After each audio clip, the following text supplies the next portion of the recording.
Bonjour à tous, merci d'être là. On se retrouve dans le cadre de la Liga. Ça fait 10 jours qu'on vous propose tous les jours 2 directs.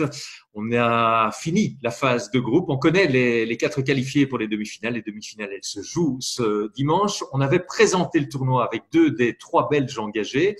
Sam van Rossum à l'interview et Manu Lecomte. On va retrouver un grand spécialiste de la Liga qui a évolué pendant 14 saisons. C'est Axel Hervel. Bonjour Axel. Bonjour. Axel, tu as joué, je le dis, 14 ans en Liga. Tu suis le tournoi et tu seras aux côtés de Pierre Van der Smissen pour commenter la finale mardi. Tu es évidemment un observateur avisé de ce tournoi, de cette phase finale. D'abord, peut-être un premier sentiment général. C'était une obligation ou plutôt une opportunité de disputer ce tournoi final? Je pense que c'était plutôt une obligation. Il y avait beaucoup d'enjeux, notamment certainement les droits de TV, beaucoup de pression de politique aussi. Je ne sais pas trop, je ne connais pas trop les circonstances, mais on a ressenti ça au niveau des joueurs, je pense plus au niveau obligationnel. Ça veut dire parfois pas l'enthousiasme attendu, l'énergie, la motivation. Plusieurs facteurs, je pense, notamment la manque de préparation pour cette phase finale. Où il y a eu très peu de préparation au niveau contact notamment. Donc les joueurs étaient un peu réticents à s'entraîner en collectif. Je pense que les entraînements individuels n'étaient pas réellement un problème, mais c'est plutôt au contact.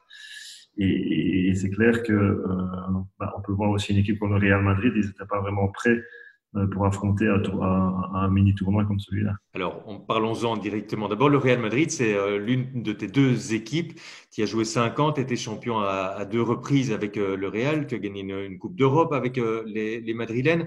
On avait annoncé un tournoi imprévisible. Il a été dans un seul groupe imprévisible avec le Real, double tenant du titre, qui n'est pas en demi-finale. Oui, grosse déception, je pense, pour eux, mais en même temps, vu les circonstances, euh, c'est pas non plus une surprise parce qu'on s'attendait à des problèmes comme celui du Real Madrid. Peut-être pas sur le Real Madrid, d'autres équipes, mais bon, voilà, c'est ce qui fait un petit peu aussi la beauté de la CB parce qu'il y a toujours des surprises. C'est un affront pour le Real Madrid. 2 défaites contre Burgos et contre Andorre, et à la fois une belle victoire contre Valence. Donc, Valence, pour moi, est l'équipe un peu qui est vraiment en forme par rapport aux autres. Andorra et Burgos sont des équipes solides qui, cette année, sur le plan européen, ont vraiment fait des bonnes choses, aussi bien en Europe Cup qu'en Champions League. Donc, oui, déception sans l'aide, vu encore une fois les circonstances de préparation et le manque de mise en forme de certains joueurs, sachant que le Real Madrid est quand même une équipe qui jouait énormément de matchs avec l'Euroleague, qui devait être toute la saison, je pense, au niveau préparation avec des pics de forme. Et toute cette préparation physique, je pense, a été un peu altérée. Et voilà, d'où le manque un peu d'énergie à certains moments. C'est aussi une équipe qui compte pas mal de trentenaires. Il y a même le joueur le plus âgé de l'histoire, je pense, du Real désormais, Felipe Reyes, qui a 40 ans, qui est toujours. Mais je pense qu'il y avait 9 trentenaires dans le noyau. Est-ce que ça veut dire que c'est la fin d'un cycle au Real qui a tout gagné ces dernières années? C'est une bonne question, mais pour l'année prochaine, la plupart d'entre eux vont être là. Donc, on ne peut pas parler d'un fin d'un cycle, puisque là, je pense qu'ils vont être tous présents, sauf grosse surprise, mais ils ont tous contrat pour l'année prochaine. À la fois, je trouvais que c'était une caractéristique de l'équipe aussi, même si on les a pas vus, il y a de très jeunes joueurs. On annonce, il y a un Juan Núñez qu'on n'a pas eu l'occasion de voir, mais qu'on annonce comme la future pépite distributeur. Il y a le meilleur jeune de la Liga, c'est Alocen, qui va revenir de Saragosse, qui est sous contrat avec le Real aussi. Il y avait le pivot Aruba. Donc, il y a ce mix entre trentenaires et très jeunes joueurs. C'est un peu ça le secret de la réussite du Real. Oui, puis ils ont aussi Nakic, n'oublie pas, qui est Oui. MVP de la Final Four. Euh, je pense que oui, la réelle force du Real Madrid, c'est leur sorte de formation. Ici, on en parle beaucoup, enfin, j'en ai parlé beaucoup ces derniers mois, parce que bon, au niveau de Charleroi, on essaye un peu de s'appliquer aussi dans cette idée de formation. Parce que bon, ils ont ils ont un centre qui a beaucoup d'investissements, c'est clair. Et puis, ils vont vraiment recruter les meilleurs jeunes d'Europe. Et on voit notamment Doncic, Milotic. C'est tous des jeunes qui viennent du centre de formation et qui ont été recrutés à l'époque par Alberto Angulo, ancien joueur aussi du Real Madrid, qui gère tout ce centre de formation. Donc, il y a vraiment une envie de faire venir les jeunes, notamment espagnols ou Coupeau, hein, qui sont homegrown, pour justement essayer de amortir un certain équilibrer, si tu veux, l'âge et la jeunesse et l'énergie. En effet, ils sont en fin d'un cycle avec Felipe Reyes, Doul et d'un cycle, pardon, et Rudy Fernandez. Et Alcocer qui arrive, est un joueur qui a montré beaucoup de qualité. À Aruba, donc Nakic, tout ça, c'est des jeunes qui vont être considérés espagnols et qui vont avoir un gros impact à court terme. D'accord, donc c'est plus un accident de parcours ou une fin de saison trop particulière pour le Real. Clairement, je pense que les joueurs n'étaient pas, et ils l'ont communiqué plein de fois en disant que c'était une mauvaise idée de faire ce tournoi. Ils l'ont communiqué que c'était important pour eux. Ils ont une famille, comme tu dis, ils ont une famille, ils ont des enfants, ils se sentent, comme tu dis, ils sont plus âgés. Donc, ça a été compliqué mentalement pour eux, certainement. Et cette énergie qui leur a manqué sur les deux matchs Andorra et Burgos, on fait que, voilà. Barcelone répond présent dans l'autre groupe, paraît au-dessus du lot, ne fût-ce que par sa profondeur. Pezic est avec 16 joueurs, il a pas mal fait tourner. C'est désormais le grand favori, Barcelone qui affronte Burgos dans la première demi-finale. Oui, c'est le grand favori sur ce match-là, on va dire. Je me réjouis de voir quand même parce que Burgos, c'est quand même une équipe qui a montré pas mal de belles choses. Profondeur de banc, ça c'est sûr. Il y a beaucoup de blessures qui sont revenues. Hurtel est revenu. On a des joueurs importants qui n'ont pas encore vraiment leur impact comme ils avaient avant la blessure. Ça va être intéressant. Je ne vois pas aussi clair. Enfin, moi personnellement, je ne vois pas les résultats clairs vu les circonstances, vu le manque de préparation, vu le manque de matchs référence. Et puis ça se joue toujours sur un seul match. Et donc là, c'est la forme du jour qui est prépondérante. Tout à fait. Tout à fait. Donc, c'est un peu spécial et donner un titre de cette façon-là, c'est un peu comme la Copa del Rey, un peu le même style où c'est vraiment l'équipe qui a réussi à être en forme sur le week-end qui va remporter un titre et c'est différent et c'est spécial et c'est aussi, je veux dire, intéressant.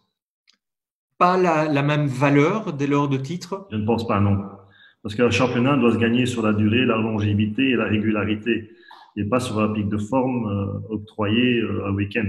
Pour ça, il y a la coupe du Roi, qui est justement là pour ça, mais pas un championnat. Mais bon, voilà, les circonstances ont fait qu'ils ont dû trouver des solutions. Et voilà. Valence joue à domicile entre guillemets, sans supporters, joue avec beaucoup d'enthousiasme.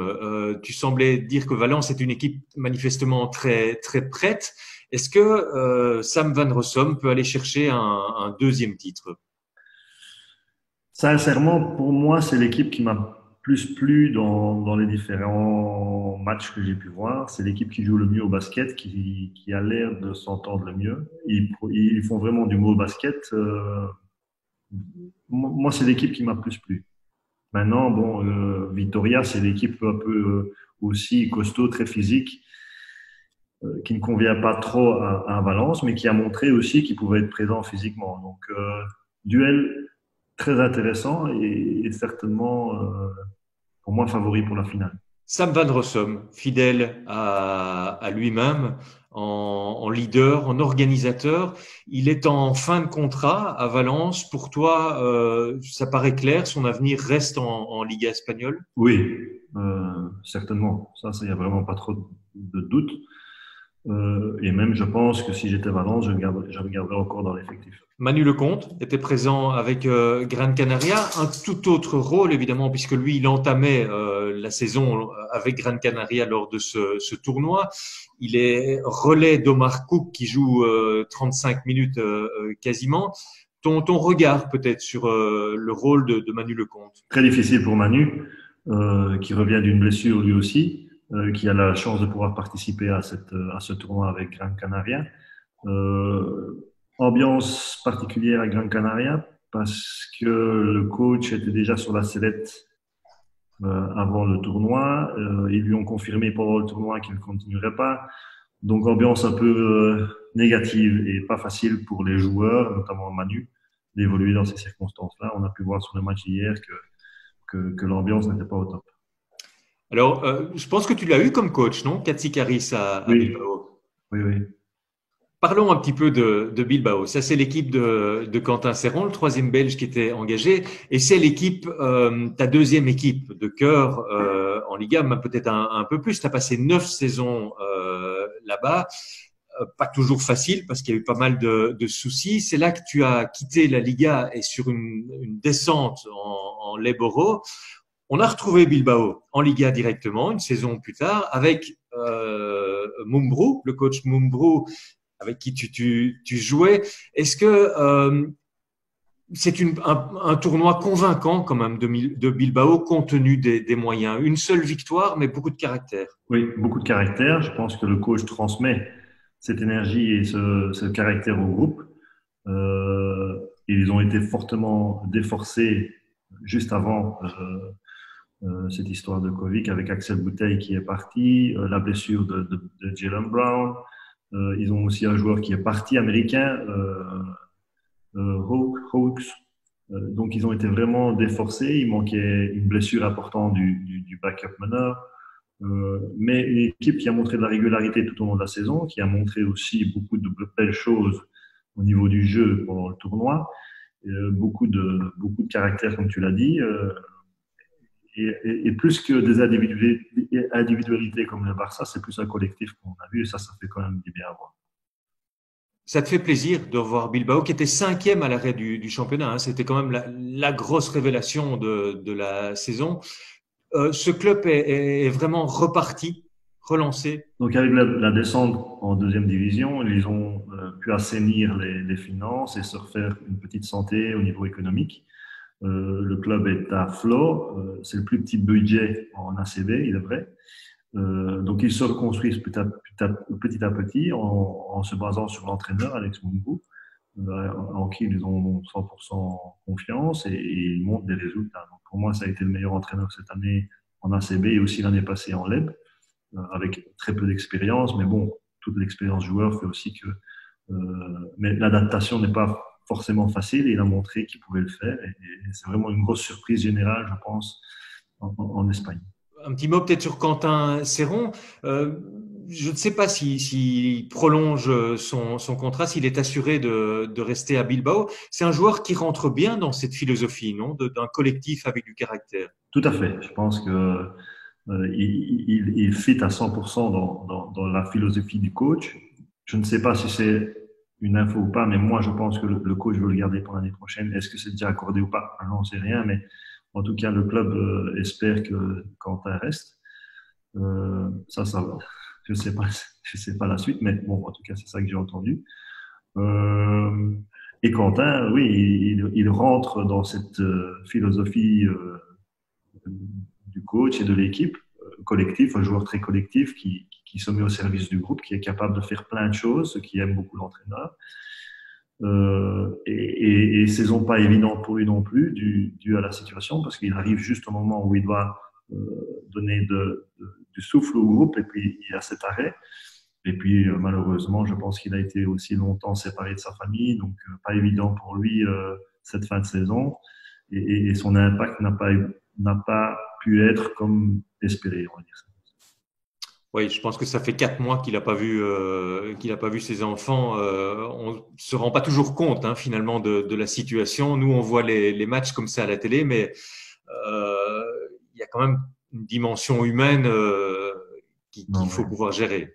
Oui, oui, non, enfin, connaissant un peu Quentin, qui est fort famille, je pense que pour lui, ça devait vraiment être un cauchemar. Mais encore une fois, son professionnalisme a fait que ben, il est resté, il a été appliqué, il a fait ce que le club et le coach a demandé. Parce que bon, un autre joueur de son équipe, Tyler Rose, lui est rentré au pays, il n'a pas demandé son reste, il a dit écoutez, on en reste là, ce qui est un autre choix hein, au final.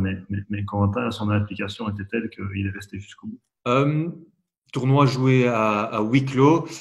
Bah, à chaque fois, on se l'est dit, waouh, c'est bizarre quand même. Est-ce que tu peux t'imaginer le monde de demain, enfin le monde de demain ou une partie de saison prochaine comme ça avec des matchs sans public, ça change tout en basket, hein, non? Oui, je pense que c'est infaisable. Sauf si on est en Espagne et qu'il y a des fort gros droits TV, Mhm. hein, où il y a beaucoup de gens qui regardent aussi la télévision. En Belgique, clairement, c'est impossible. Mais bon, c'était intéressant et un peu particulier parce que à la télévision, vu que c'était un peu le même système, les mêmes microphones, les mêmes micros, on entend tout sur le terrain, donc c'est intéressant. On peut écouter les commentaires, on est beaucoup plus impliqué dans les temps morts. Au niveau, je veux dire, professionnel pur, c'est intéressant d'entendre les détails Mhm. et voir qui est vraiment appliqué sur les tactiques, voir les erreurs. C'est plus facile en tout cas à analyser de l'extérieur. Tu parlais du coach Mumbrou comme étant le coach de l'année pour toi. Si tu dois élire le MVP du tournoi, qui te vient à l'esprit? Il est encore fort tôt. Je pense que bon, Campasso il a vraiment Oui. essayé de tirer l'équipe sur lui-même. On a vu vraiment des matchs incroyables, mais il est encore vraiment fort tôt. On a vu aussi beaucoup de joueurs absents. Milotic qui n'a pas pu jouer les 2 derniers matchs alors que c'est un joueur avec un gros impact. Valence, c'était un des collectifs, donc il y a eu plusieurs fois un joueur différent. Je pense qu'il faut vraiment attendre jusqu'ici la fin du tournoi pour pouvoir dire quel est le joueur qui a eu un gros impact, parce que c'est compliqué, vu les matchs, de dire euh, lequel mérite ce trophée. J'aurais voulu avoir ta réaction aussi par rapport à quelque chose qui est parfois un petit peu déstabilisant ou irritant. C'est le rôle des arbitres qui recourent de plus en plus à la vidéo sur des phases où on a un petit peu l'impression que c'est pas nécessaire et surtout ça prend beaucoup de temps. Ça les met en exergue certes, mais ça casse beaucoup le rythme. Est-ce que c'est pas un danger pour le basket? Donc en Espagne, ça se passe beaucoup, hein, ces arrêts vidéo, parce que bon, je pense qu'il y a beaucoup de critères et de facteurs où les arbitres ont peur de se tromper, donc ils sont obligés de recourir à la vidéo. Et on a eu aussi, notamment la Coupe du Roi l'année passée, où il n'y a pas eu ce recours à la vidéo des erreurs, et il y a eu beaucoup de sanctions au niveau arbitral par la suite. D'accord. Et donc, ça provoque un peu un doute chez les arbitres où ils veulent toujours vérifier. Et comme tu le dis très bien, ça prend beaucoup de temps. En plus, il y a beaucoup de caméras, donc ils vérifient sous tous les angles. Et, et c'est nouveau aussi pour les arbitres. Je pense aussi que ce break, ben forcément, eux aussi, ils ont une préparation. Ils ont pas eu de match amicaux avant ce tournoi. Donc, eux aussi, ils ont besoin de se mettre en jambes de récupérer un peu la forme au niveau aussi réflexe et physique. Ça doit pas être évident pour eux. Mais voilà, ils essayent de mettre en place toute une série de facteurs pour être cohérents dans leur coup de sifflet, pardon. Et c'est vraiment ça le plus important. Ils essayent d'être cohérents et justes. Et c'est sûr que bon, parfois, ils sont obligés beaucoup de fois, ils ont besoin d'avoir la vidéo, surtout quand c'est des fautes intentionnelles. La Liga est souvent présentée comme le championnat de référence en Europe, le meilleur. Est-ce que c'est toujours le cas et pour quelles raisons? Pour moi, c'est le championnat en Europe préférence, oui. Maintenant, la Turquie est peut-être le championnat avec le plus de budget, mais au niveau organisation, au niveau professionnalisme, au niveau basket pur, pour moi, l'Espagne est la référence parce que tout est basé sur le basket, tout est basé sur le développement du basket, tout est basé sur la formation des jeunes, que ce soit espagnol ou européen ou que sais-je. Euh, ils travaillent vraiment pour développer le basket sans arrêt, quoi. Ils ne restent pas dans un moule, ils essayent de se réinventer, ils cherchent des solutions, il arrive qu'ils se trompent, mais ils sont en permanence en train de s'actualiser.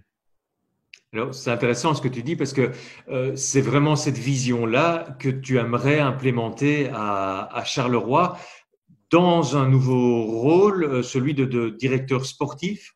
Oui, on peut dire ça comme ça. En tout cas, moi, j'adhère beaucoup à cette philosophie de formation et de travail purement basket. Maintenant, il faut voir aussi si le cadre, la structure, non seulement Charleroi, mais général en Belgique le permet. C'est pas évident d'avoir sa philosophie et de l'imprimer dans un cadre.